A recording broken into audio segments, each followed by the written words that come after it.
আসসালামু আলাইকুম ওয়া রাহমাতুল্লাহ। দেশ এবং প্রবাস থেকে যারা আমার ভিডিওটি ফলো করছেন তাদেরকে অসংখ্য ধন্যবাদ। আপনাদের কাছে অনেক সুন্দর একটি বাংলাদেশের দিক নিদর্শন, মন কাড়ানো এক হেপি সুন্দর জায়গা নিয়ে এলাম। এটি হচ্ছে আমাদেরই বাংলাদেশের জন্মভূমি কক্সবাজার জেলায়। যে আমি এখন আছি সোনাপাড়াতে, এখানে আমি প্রায় অনেক দিন ধরে আছি, আর দীর্ঘ কিছু বছর আগে এখানে এসেছিলাম। এখন বর্তমানে আমি কন্ট্রাক্টরি করি, আমার এখানে প্রজেক্ট চলে। আর এই যে দেখছেন এখানে মাঝিদের কত সুন্দর সুন্দর নৌকা। এই যে দেখছেন বাংলাদেশের কি সুন্দর একটি পতাকাটা ওই বাতাসে আর কি হয়ে গেছে, আর কি ওই কালারটা ডিসকালার হয়ে গেছে রৌদ্রের কারণে। এই যে দেখেন মাঝিরা, এই যে নৌকাটা, এই যে দেখছেন কিভাবে এই যে রাউন্ড কেন এই নৌকা তো এরকম হতে পারত, তাই না? এই যে স্পিড বোট যা আছে দেখছেন আপনারা, এই যে স্পিড বোট, এটি একটি স্পিড বোট। এটার মাঝিরা মানে এটা এমার্জেন্সি বিপদে পড়লো, তখন ওনারা এটা ব্যবহার করে থাকে। আমাকে মাঝিরা বললো যে মর্তুজা ভাই, আমি ব্যবহার করে থাকি, আমার সাথে অনেক দিন ধরে ওদের সাথে চলাফেরা আছে। এই যে ওনারা মাঝিরা এখানে এগুলো উঠিয়ে রেখেছে। আর কিছু কিছু নৌকা আছে আপনার এই সাগরের মধ্যে, কিছু কিছু নৌকা বস চলাফেরা করছে, এখানে দেখা যায় না, এগুলো অনেক দূরে আছে, ওনারা মাছ মারছে। আর এই যে ওনারা এখানে যা মানে সংস্কার করার যা দরকার তা সংস্কার করছে এখানে। এই যে এগুলো মাঝিদের মানে ব্যবহার করা জিনিস আর কি। এগুলোর মধ্যে কিন্তু একটা ফ্রিজও আছে, বুঝছেন? এগুলোর মধ্যে একটা ডিপ ফ্রিজও আছে। এই যে দেখছেন কাঁকড়া, দেখছেন মাশাল্লাহ মাশাল্লাহ মাশাল্লাহ। কাঁকড়া বাবু কই যাও চলে গেল। দেখছেন এগুলো সব কাঁকড়া। এই যে দেখছেন এই যে একটা ফ্রিজ আছে, ডিপ ফ্রিজও আছে একটা। এই যে এটা ডিপ ফ্রিজটা ফলো করা হয়, এখানে মাছগুলো মেরে ওরা ফ্রিজে রাখে। আর এই নৌকাটা এরকম চাঁদের মতো কেন? নৌকাগুলো চাঁদের মতন করার কারণ হলো এখানে যখন ঢেউ লাগে অতিরিক্ত, দেখছেন সমুদ্রের ঢেউ আপনারা জানেন, অনেক কড়া ঢেউ, হ্যাঁ, বড় ঢেউ। এই ঢেউয়ের কারণে এই নৌকাগুলো আপনার উতাল পাতাল করে, তখন একদিক থেকে আরেক দিক গেলেও কোনো মানে ওই বিপদ আসে না। এই জন্য আপনারা এই নৌকাগুলোকে এভাবে ঢেউভাবে রাখে।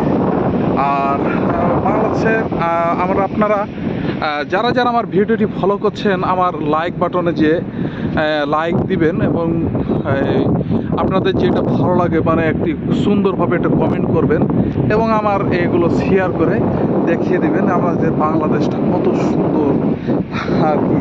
আর এই যে দেখছেন এটা হচ্ছে একটা কাঁকড়া। সকালে যখন হয়, আমরা যখন আসি, তখন এই যে দেখছেন পুরোটা আপনার সমুদ্রর পাড়, এখান থেকে একবারে কক্সবাজার পর্যন্ত পুরোটা লাল হয়ে যায়। আর যদি কোনো মানুষ পাশে দৌড়িয়ে যায়, তাহলে এই কাঁকড়াগুলো আপন ভিতরে ঢুকে যায়। হ্যাঁ, তো যা হোক, এই যে দেখছেন সুন্দরভাবে এই কক্সবাজারেরই। আর এই যে ঠেলা গাড়িগুলো দেখছেন,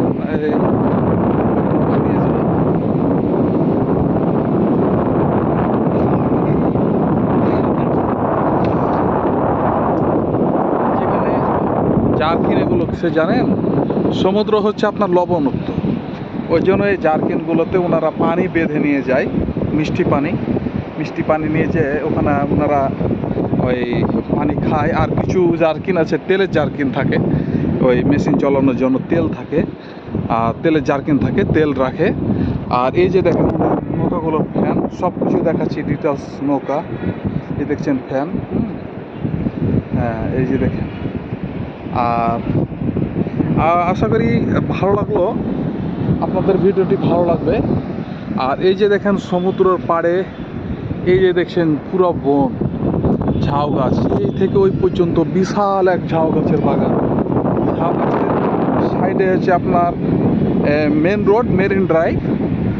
এটা হচ্ছে আপনার এই ছেড়া দ্বীপ থেকে, মানে কক্সবাজার শহর থেকে এটা তো অনেক বড় মেরিন ড্রাইভ, এটা হচ্ছে আপনার লাস্ট টেকনাফ পর্যন্ত ঠিক আছে এই মেরিন ড্রাইভ, এদিকে টেকনাফ আর এদিকে কক্সবাজার শহর। সম্মানিত ভিউয়ার্স, এই যে দেখছেন কত সুন্দর সুন্দর জঙ্গল। হ্যাঁ,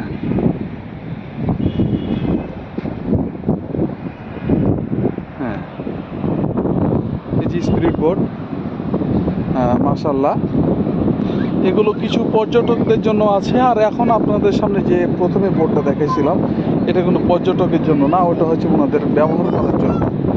আর এই যে সমুদ্র দেখতে পাচ্ছেন আপনারা, সমুদ্র।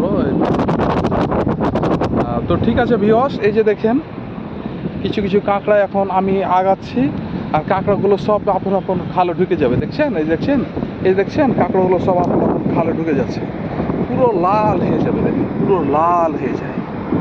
আবার যখন আপনার সামনে এগাবো, আপন আপন কাঁকড়া সব নেমে যাবে। দেখছেন, এই যে দেখছেন কাঁকড়াগুলো ভিতরে ঢুকে গেছে, এই যে দেখছেন কাঁকড়াগুলো সব ভিতরে ঢুকে যাচ্ছে।